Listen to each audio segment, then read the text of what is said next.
November 10న అనంతపురంలో నిర్వహించబోయే బహిరంగ సభకు రెడీ అవుతోంది జనసేన పార్టీ. హోదా కోసం నిర్వహిస్తున్న 3వ సభకు సీమాంధ్ర హక్కుల చైతన్య సభగా నామకరణం చేశారు పవన్ కళ్యాణ్.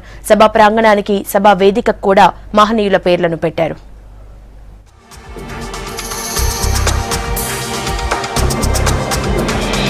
ప్రత్యేక హోదా సాధన కోసం అనంతపురంలో నిర్వహించబోయే సమావేశానికి సీమాంధ్ర హక్కుల చైతన్య సభగా నామకరణం చేశారు జనసేన అధినేత పవన్ కళ్యాణ్. నవంబర్ 10న సాయంత్రం 4 గంటలకు అనంతపురంలోని జూనియర్ కాలేజ్ ప్రాంగణంలో సభ నిర్వహించేందుకు ఏర్పాట్లు చేస్తున్నారు. సభకు సంబంధించిన ఏర్పాట్లలో బిజీగా ఉన్నారు పార్టీ కార్యకర్తలు.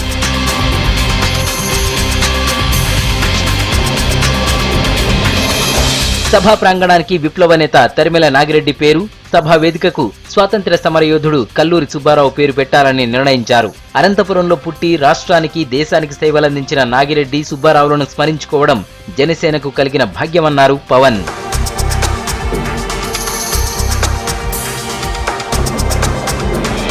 ఏపీకి ప్రత్యేక హోదా సాధన కోసం అనంతపురంలో పవన్ నిర్వహించబోయే సమావేశం 3వది.